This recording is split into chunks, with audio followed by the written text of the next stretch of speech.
Bien, la diplomatie au XXIe siècle est une diplomatie qui s'est littéralement globalisée tant dans l'espace que dans le temps, c'est-à-dire que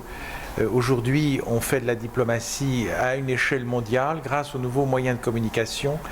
et on travaille en temps réel. C'est-à-dire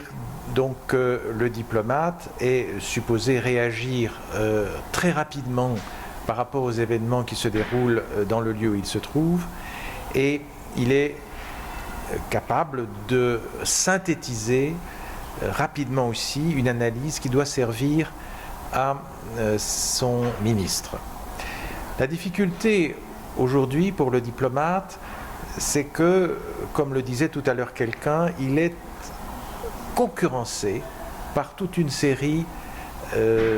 d'acteurs ou d'individus. Les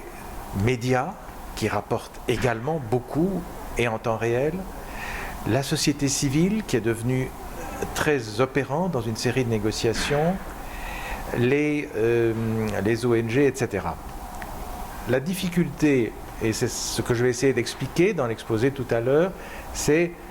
de mettre en valeur la valeur ajoutée précisément du travail diplomatique, car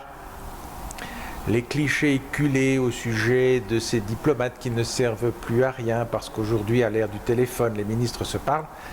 sont un peu fatigants et trahissent ou traduisent peut-être un certain nombre de préjugés qui continuent à circuler sur ce métier. Préjugés qui remontent probablement à une époque où la diplomatie était plus un art de vivre qu'un art de faire. Alors, je ne sais pas si je peux exprimer des vœux en tant que tels sur la diplomatie au XXIe siècle, mais ce que je peux dire à tout le moins, c'est qu'il faut jouer ou travailler de manière ouverte et transparente pour rendre la diplomatie crédible. Ce qu'on appelle la langue de bois, malheureusement, sévit encore beaucoup dans certaines diplomaties que je ne nommerai pas et qui rendent difficile, parfois inopérante même, la négociation. Il faut que les diplomates, ou plutôt que leurs maîtres, les autorisent à parler un langage clair et que les négociations soient ouvertes. La diplomatie secrète, cette diplomatie-là, elle a certes existé, elle a même eu peut-être ses mérites, mais aujourd'hui, il me semble qu'elle n'est plus d'actualité.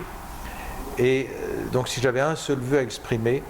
c'est de plaider pour que partout dans le monde,